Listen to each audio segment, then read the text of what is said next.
This program is presented by University of California Television. Like what you learn? Visit our website or follow us on Facebook and Twitter to keep up with the latest UCTV programs.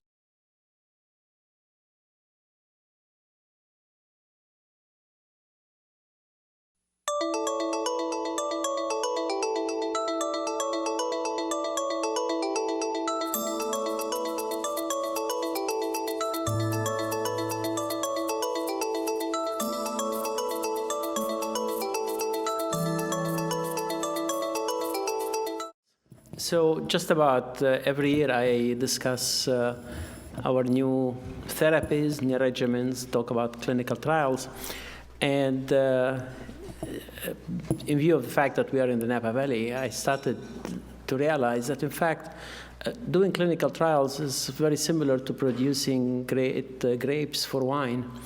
You start with a good concept and a good stock. You have to make sure it's planted in the right place, in the right soil, that it gets enough sun and air.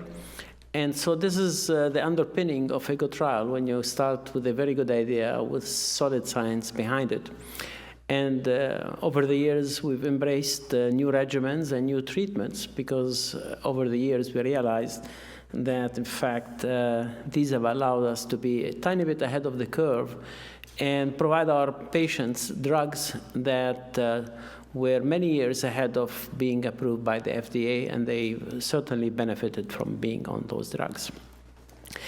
In terms of interventional trials at UCSF, I'm going to mention just a few ones and go in greater details. And there are 4 areas that I want briefly to discuss, and then I'll focus primarily on 2. One of them is delayed graft function, and I'm going to be discussing it in details because, one, it remains an unmet need, and secondly, there are a number of drugs in clinical trials that are going to address this issue. So we hope that in the near future we'll have a better handle on preventing delayed graft function.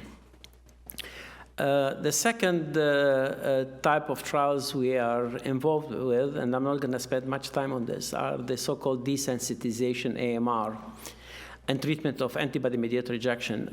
Now, we have not been at the forefront of desensitization because we all felt for a long time that the outcome was not terribly satisfactory, and that we needed better drugs in order to suppress donor-specific antibodies. In terms of antibody-mediated rejection, we are in the process with Alison Weber of treating patients who develop AMR with Tocilizumab. This is a study in conjunction with the Harvard group, whereby patients who develop AMR are randomized to either standard of care or receiving Tocilizumab.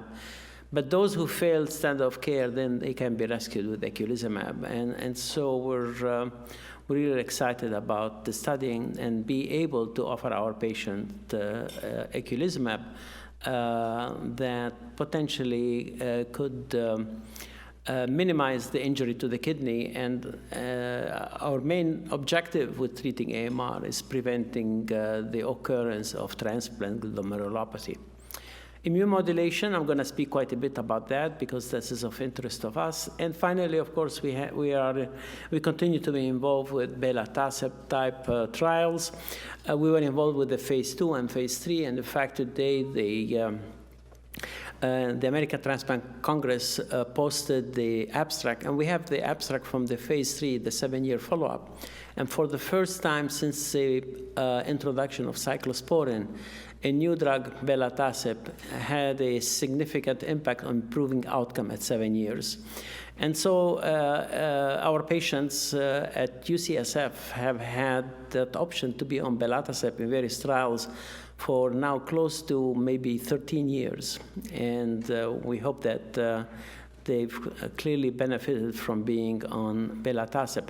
One of the issues with belatacept is that early on some patients will have histologically more severe rejection.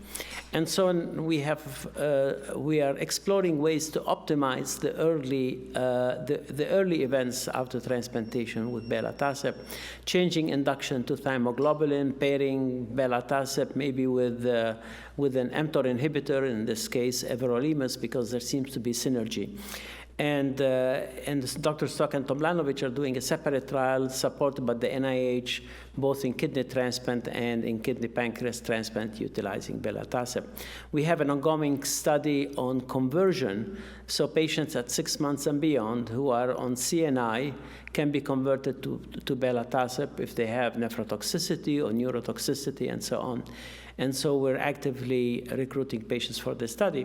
And then another study that we have been in discussion with a couple of other centers and Bristol Myers is to have this most simple immunosuppression delivered to the patient. And that's by providing them with monotherapy with belatacept.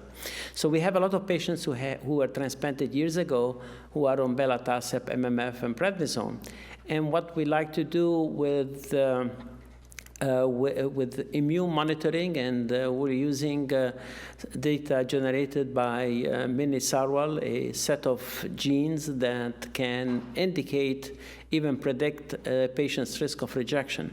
So instead of like the old days where we withdraw or minimize immunosuppression and hope for the best, this would be a more scientific approach of calibrating a patient's immune risk at every stage of withdrawal of one drug, second drug, and then hopefully be able to maintain the patient on monotherapy. So the clinical trials with delayed graft function, as I said, we're really entering an exciting era of trials in delayed graft function, and there are at least 4. Actually, there are other ones. I'm indicating the 4 that UCSF has been involved. And the first one is carbon monoxide. And now, of course, we all know that carbon monoxide is toxic, although it's a byproduct of heme catabolism, and carbon monoxide actually plays a very important role. It does block pro-inflammatory genes. It does block apoptosis. It does enhance regeneration of renal tubular cells. And so it has been looked experimentally in several models. And in this big model of allotransplantation, the kidneys undergo 60 minutes of warm ischemia time, 24 hours of cold storage time, so basically duplicating what happens to a deceased kidney. Then the kidney is transplanted after bilateral nephrectomy, and then these animals are either given carbon monoxide through the ventilator or regular air, and the animals are immunosuppressed with tacrolimus. And as you can see that the animals treated with carbon monoxide have lower creatinine, have lower creatinine and lower BUN, so they recover much faster. Their carbohydroxy levels of hemoglobin are reasonable in terms of the FDA for humans. As long as you are below 14% is acceptable. And then if you look at the air and the carbon monoxide biopsies, the animals that were the controls have interstitial edema, neutrophil infiltration, and tuber necrosis, while the kidney of the carbon monoxide-treated animals is pristine. There are differences in gene expression profiling between the two groups. Again, the gene that are being expressed with the carbon monoxide, like osteopontin, heat shock protein 90, and retinol binding protein, are all genes involved with repair of tissue damage and regeneration. But for example, gene like MCP, monocyte chemotactic protein that are pro-inflammatory are decreased. And so Sandy Feng actually participated in a study over the past 2 years with carbon monoxide in patients with DGF. The results of the study have not actually been made public, but I know that they were encouraging enough that there seems to be a plan to do a much larger clinical trial. Now, another very interesting molecule that has undergone a large phase 2 trial, and this is a drug from Quark Biotech, and it's a short interfering RNA or silencing RNA, and it suppresses the gene p53, which is a stress response gene. And p53 triggers cellular pathways that induce cell cycle arrest, cell senescence, and apoptosis. And so in experimental study, temporary inhibition at the time of injury of p53 delays the induction of cell death. And so this drug QP1002 actually is found to accumulate very quickly in the renal tubular cells. And based on experimental data, it was felt that it would be protective. And for example, in this rat model, this drug is injected, as you can see on the right side. It goes into it is red, it's first in the glomerulus, then it's in Bowman's capsule, and then in figure D, it's taken up. There is an uptake by the tubular cells. And as you can see, it's taken up by the tubular cells, they're all red, and then the half-life is short, so by the 24 hours, it basically disappears. So with this background, a large study was performed. Sandy, again, was one of the co-investigators, and it was presented last year at the World Transplant Congress. Treatment with QPI1002, a short interfering RNA for prophylaxis of delayed graft function. So the author reported the result of this large phase 2 trial in an attempt to suppress p53 to prevent DGF. So 332 patients were randomized 1-to-1 to a single dose intra-op of either QPI or placebo. And DGF is defined, like in many of these studies, as the need for dialysis in the first week after transplantation. The patients were stratified in various groups. One, whether they received a standard kidney or an extended criteria donor, whether the kidney was cold preserved or whether machine preserved. So the pre-transplant DGF risk, there is a DGF risk calculator that pre-transplant can give you an estimate what is the risk of DGF based on donor age, creatinine, recipient age. So there are a number of factors that go into this calculator. So the DGF risk was calculated, 35% would be in the QPI and 36% in the placebo. And in fact, DGF occurred in 30% in the drug and 36% in the placebo. This was not significantly different. What was interesting, and where this drug had an effect, that patients who received kidneys from ECD donor and had cold storage had DGF rates lower, 27% versus 39% for placebo. And this was a decrease by 30%. In addition, the patients who got the drug had a shorter duration of dialysis and shorter number of dialysis. And also at 1 month, they had the GFR, which was higher than the control patients. So at least it looks from this data that not all patients would benefit from the RNA silencing therapy, but that patients who are at high risk of DGF, who get kidneys, let's say, from ECD donors, and these are the ones that may already have higher expression of p53, and so they're more likely to respond to suppression of these genes. So I'm told that a larger phase 3 trial with this drug is going to be planned soon. So there are many pathways for inducing ischemia reperfusion. One of the problems with the previous studies, many of them have failed, is that you have different pathways and multiple tracks to induce injury.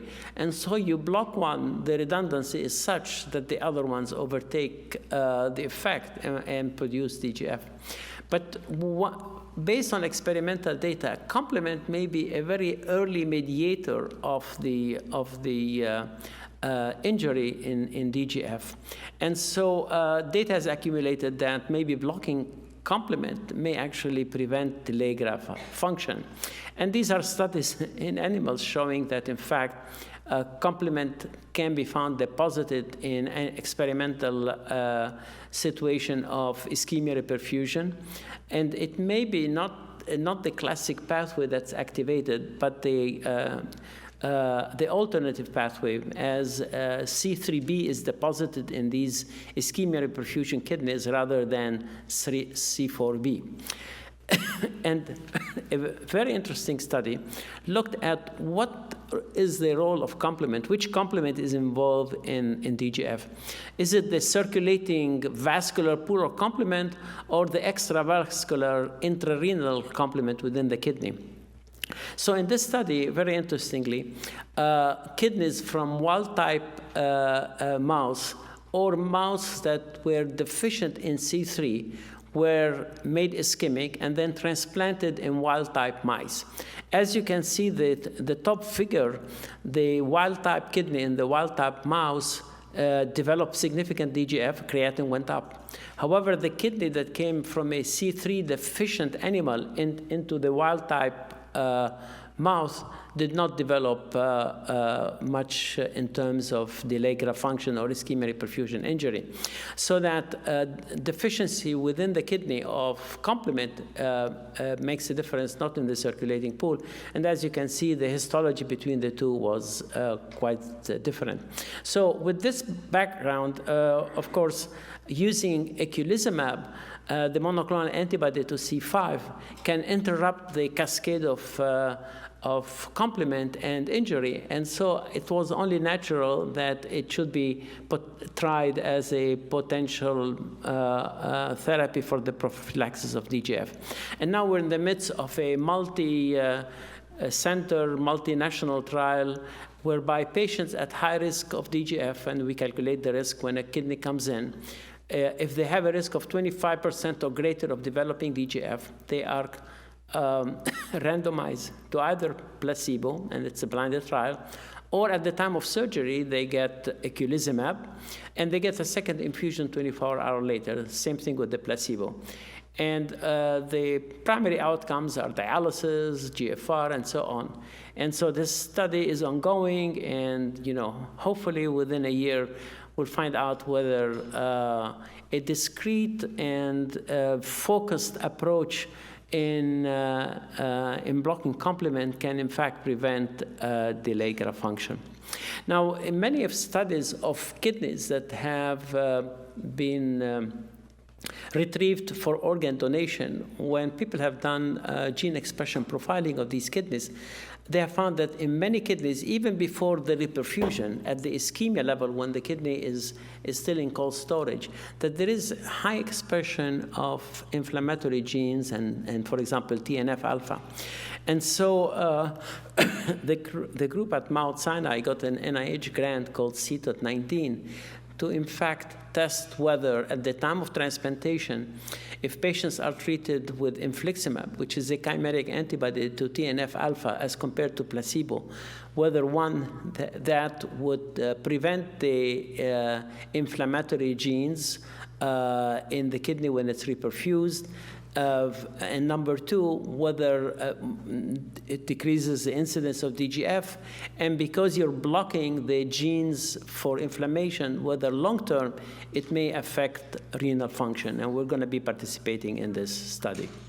So finally, I'd like to talk about our approach to modulating the immune system, because clearly, if you could modulate and reorient the immune system, you just don't treat an acute event, but you allow the immune system to cohabit with the allograft for a long time, and at that point, you're able to minimize immunosuppression.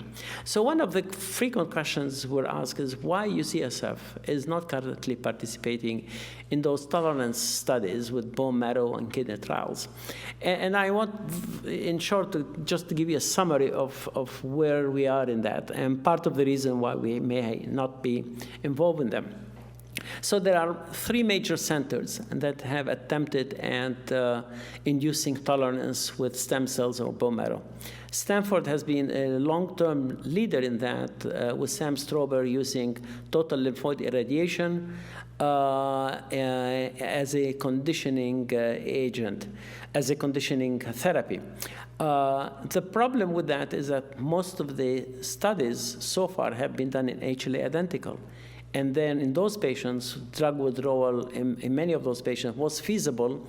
But HLA identical tend to be a different type of patients. They can tolerate minimization and with little immunosuppression and still do quite well. So Stanford has done a number of mismatched patients. And they are in the process, they haven't done yet, of starting to withdraw drugs. And I think we have to see whether they're able, in fact, to withdraw drugs in the mismatched patients. Now, many years ago, Peter Stock actually participated in a similar protocol with Stanford, and we had a couple of patients that were enrolled in the study, and they were mismatched patients, and those patients had rejection. So we have been somewhat skeptical about this approach. The second approach is the MGH. And the MGH has worked for many years, both in non-human primates and inducing tolerance, as well as in human.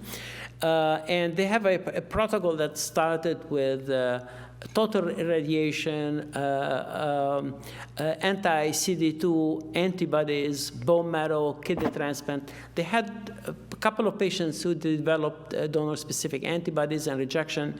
Then they added 2 doses of Ritux. That was not enough. Then they added 4 doses of rituximab. And so it's still I think an issue whether you can induce, and these are haplotype mismatch, whether they can induce tolerance in these patients. One thing that occurs with their protocol is that there is a syndrome called the engraftment syndrome, where after a transplant, the kidney undergoes AKI and recovers very slowly. And so between the engraftment syndrome and AMR, I think this protocol still needs work. And finally, there is a Northwestern approach using bone marrow, but then also infusing a very special cell called the facilitator cell.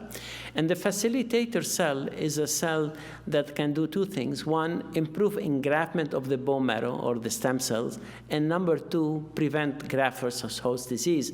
And you know, the Northwestern initial experience appears to be pretty promising. Now again, Peter Stock used the same facilitator cell from the same lab, and many years ago, we tried it in a couple of patients, and our experience was not very good. So the major concerns about stem cells, bone marrow, and kidney is the following. In each group, there is not clear-cut proof, do you need chimerism or not? The MGH and Stanford chimerism can occur for a short time, but even if it disappears, the patient remains tolerant. In the Northwestern group, chimerism is absolutely necessary, and if they lose chimerism, they do not become tolerant. And in fact, in the Northwestern group with the bone marrow and facilitator cell infusions, they develop like 100% chimerism, which it's usually regarded as being potentially dangerous because of the risk of graft versus host, although to be frank, they have not reported any such cases. Anyway, we look at these quite warily, and we're still concerned that, you know, these are still experimental protocols, not ready for prime time. And that's one of the many reasons why occasionally I get a call as to how come we are not doing tolerance-inducing studies. I think we're going in a direction which may be more conservative. It's to try to modulate the immune system to minimize immunosuppression. And again, trying to harness the body's ability to control immune responses. And one of our interests is to try to target basically the T regulatory cell so that it can control the alloimmune responses. And so there could be an era of Treg therapies. And basically, what are Tregs? Tregs are a small subset of T cells, maybe 5% of CD4 cells. They have distinguishing cell surface characteristics, and they have a factor called the FOXP3 that gives them both their characteristic and their functionality. The main function of Tregs is to suppress immune responses by either preventing unwarranted immune activation, autoimmune diseases, or resolving immune responses to limit collateral tissue damage. It is known that if you lose the transcription factor FOXP3, or you have a mutation, then that can lead to local autoimmunity because you then lose the regulatory process. So if one looks at how do Treg function, most of the time, the Treg function as in a homeostatic control, meaning they make sure that there aren't any wayward T effector autoreactive T cells that start getting activated. So as soon as they start releasing some IL-2, the Treg that has a CD25 receptor for IL-2 will suck up all the IL-2 and basically deprive the effector cells from the IL-2, which is required for further activation and proliferation. Now, if this area is breached and there is an attack and there is tissue damage, one of the things that happens to Treg is that they shed a ligand, CD62. They are able then to migrate to areas of tissue injury. And then at that point, they interact with the antigen-presenting cell or the dendritic cells, and they release, for example, latent TGF-beta, which has immunosuppressive properties. They can release cytotoxic granules that can kill effector cells, and therefore they start to limit the ongoing damage. And then there is a so-called infectious tolerance, which is the next step, whereby Tregs induce and sort of educate either naive T cells or effector cells to become Treg cells, and therefore they can then better control the immune response and get back to a normal homeostatic state. And so, experimentally, Tregs play these important roles, and that can be obviously shown in various studies. And this is one study in mouse transplants with islet cells showing that if you infuse Tregs, especially if you give an alkylating agent to deplete effector cells, so there is always a balance between effector cells and Tregs, that you can induce prolonged survival of the islet cells. Now here there are two types of Tregs that are infused. Polyclonal Tregs, or actually antigen-specific Tregs. And the antigen-specific Tregs tend to be more powerful than the polyclonal Tregs. This is experimentally. We don't know in humans whether that is the case. But at UCSF, we're actually becoming a Treg center because several studies are underway to determine the role of Tregs in controlling the immune response and their ability maybe to induce a state of tolerance. DART is a study that Dr. Kang is involved with. This is basically actually a study sponsored by the European community, whereby living donors, living donor recipients who are getting kidney from a living donor, before the transplant, they get an infusion of donor-specific Tregs, and then they get the kidney transplant, and hopefully with the infusion of donor-specific Tregs, they require, over a period of time, less immunosuppression. Delta and Artemis are two studies that are going to be performed in liver transplant, again, with the objective to minimize and withdraw drugs. And I think the biggest study is the one we're involved with. It's called TASK. And this is a study supported by the NIH. And we plan to enroll 30 patients. And so these 30 patients are patients who are recruited at the time of the 6 months management biopsy, protocol biopsy, 6 months biopsy. So these patients at 6 months would have inflammation or subclinical rejection.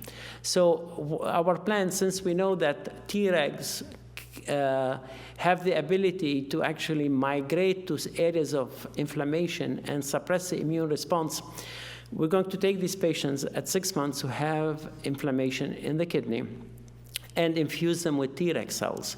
And we're going to have one group receive polyclonal Tregs, another group actually, as we grow the Tregs, we grow them in the presence of the donor antigen, so they're going to be donor antigen reactive or specific. And then we're going to biopsy these patients a few weeks later to see, one, whether we have controlled the inflammation completely, and number two, whether the Tregs that we have injected have actually found their way to the kidney. And we can actually determine that because we grow the Tregs with deuterium, which is incorporated in the glucose of DNA, and it's approved for use in humans. And so before we start this large NIH trial, we wanted to try it in 2 patients in a pilot way. And so this is just to show you what we do. We take a unit of blood from the recipient. So out of the 450 cc's, we isolate maybe 400 to 500 million mononuclear cells. About 1% or so will be Tregs. We isolate the Tregs, and then we expose them to beads to allow them to proliferate ×2. So we hope they can proliferate maybe 1,000 to 3,000 times. We make sure to select the Tregs on that basis, and then 2 weeks later, we infuse them in the patient. Now, if we were to actually infuse antigen-specific or reactive Treg cells, when we are growing the Treg cells, we expose them to donor B cells, and therefore these will be Tregs that are specific to donor antigens. We don't know in humans whether the polyclonal versus the antigen-reactive Tregs, which is better, which is safer, and so on. So we tried the polyclonal in 2 patients, and of course I'm going to show you the better of the 2. But in this patient had, before the infusion, had, as you can see, inflammation and tubulitis. We got a unit of blood, we isolated Tregs, we infused the patient with 320 million of Tregs. 2 weeks later, we biopsied the patient on the right side, and 2 weeks later, Dr. Lasek, our pathologist, could not find any mononuclear cells and no tubulitis. So this looked good. Of course, a critique of this is that occasionally these changes can be local and focal. But of course, we're going to have tissue to look at gene expression profiling. We have urine, etc. So hopefully, as we start in the fall, our large study, we'll be able to determine what is the role of Treg in transplantation and whether, in fact, it's a therapy that potentially could lead to a state of tolerance or minimal immunosuppression. So patients 6 months who have inflammation, we're not going to treat patients who have, we're not going to enroll patients who have rejection, only patients who have inflammation.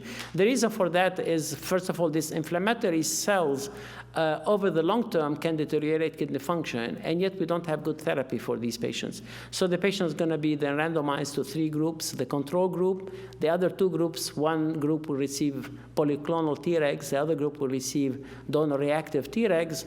We biopsy them 2 weeks later and then 6 months later to see, in fact, if the Tregs that we have infused have migrated to the kidney, number one. Two, whether they've controlled the inflammatory response.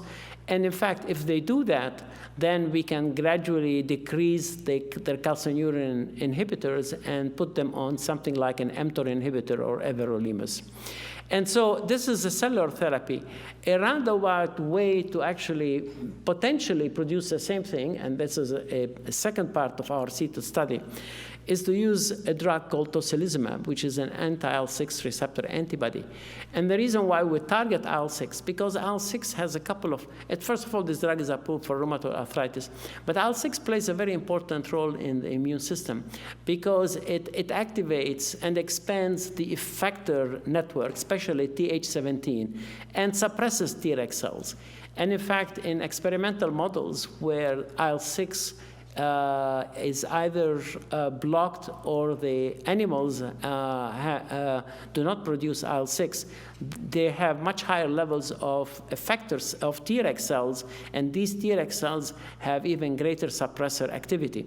So our approach, one, is to infuse Tregs to increase the Tregs. The second approach is pharmacologic, to give these patients with inflammation Tocilizumab and see whether, in fact, the inflammation goes away, and as importantly, determine whether we have modified the immune response.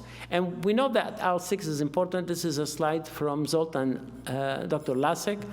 This is inside the hybridization of IL-6, and we see that D is a normal, there is no IL-6. C is somebody with just borderline rejection. But A and B are patients who have a type 1A rejection, and the dark dots are the ones that are present in both mononuclear cells and the renal tubular cells. And so we know that with rejection, IL-6 is present. And so we hope to be able to block it.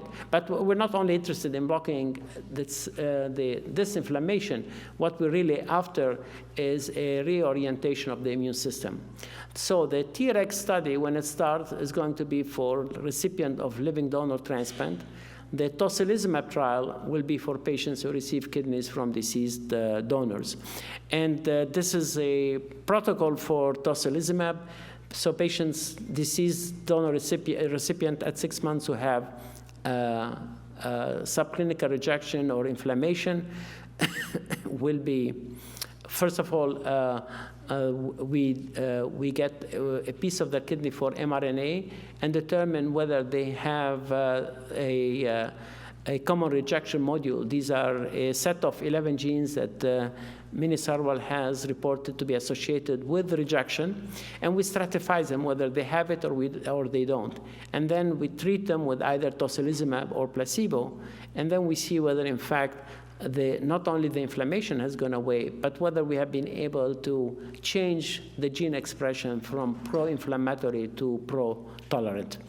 And so as I started the first slide, I said, you know, clinical trials are like vines and making wine. And so the stomping of the grapes is the process of doing the trial, enrolling patients, getting data, and so on. And everything works well. You get great results. Patients are safe. You get a nice p-value. You publish the paper. And that's, at the end, the bottle of wine. You get it. You taste the wine. You say, boy, that was a pretty good year. And so I hope you all have a nice year.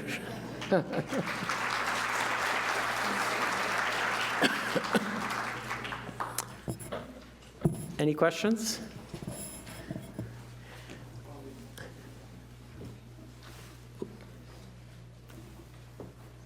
Yes? In the Treg studies, you emphasize mostly histological changes that you'll be following.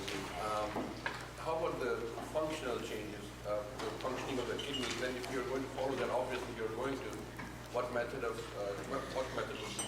used? Yeah, we will be following a calculated GFR. I mean, that's one of the important endpoints. So there is a histologic endpoint.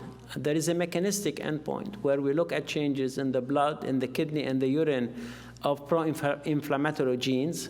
And there is also the functional element, you know, and we hope that we will be able to differentiate the two groups, those treated and not treated by GFR at 2 years. You know, whether that period of time is enough to give us that separation, we don't know, but that's what we hope. So we hope to be able to demonstrate in these 3 areas, the histologic, the mechanistic, and the functional differences between the groups. Okay. So, yeah, please go ahead.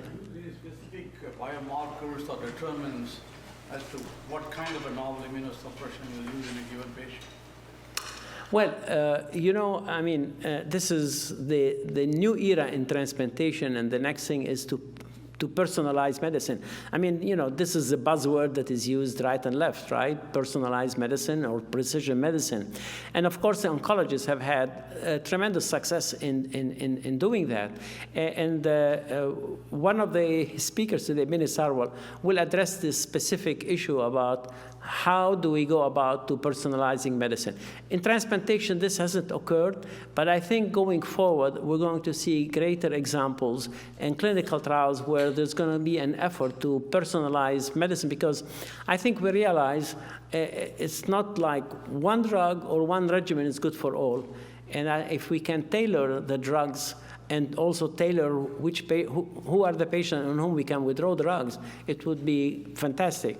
The problem, so far, we use the drugs, and if they do well, we celebrate. If they don't do well, we say, okay, well, you know, that wasn't the right drug for the patient. But I think the era of personalized medicine and transplantation is around the corner, and Mary Sarwal will be discussing that this afternoon. Given your clinical trials, what determines as to which form of novel therapy you will use in a patient? In terms of the... In terms of using Infliximab or carbon monoxide or siRNA or... Oh, well, you know, occasionally, I mean, in the DGF trials, I showed there are 4. Fortunately, for the DGF, frequently we may have at that point 1 trial ongoing. And so, you know, we put patients in those. Otherwise, if we have, let's say, 2 competing drugs, what we do, you know, some drugs require more frequent visits and more intense monitoring. And if the patient's coming from far, from Fresno, from Salinas, et cetera, where this would be a burden, and there is another DGF trial that may require 1 infusion at the time of surgery, and the follow-up would be consistent with, let's say, standard of care, we would then, you know, strategize in that manner. Occasionally, if we have 2 competing trials and an educated and a individual, we can talk to the patient and tell them, okay, we have these 2 agents, we can use them, and tell them about them. In the past, I have found that a patient comes in for a transplant, and if you start giving them these choices of 1 trial, another trial, different drugs, side effects, you really increase their anxiety. And so I think what you need to do is know the history of the patient, know their socioeconomic status, know what is their transportation issues, know what kind of follow-up, and so on, and then make the best possible decision for the patient. I mean, maybe in general terms mention that there could be alternatives, but then present with 1 scenario rather than giving them 3 choices, and they become quite confused about it. But this is an important issue. It has come back before. But, you know, I think we have to make the very best effort to see what regimen or what trial the patient fits best that particular patient.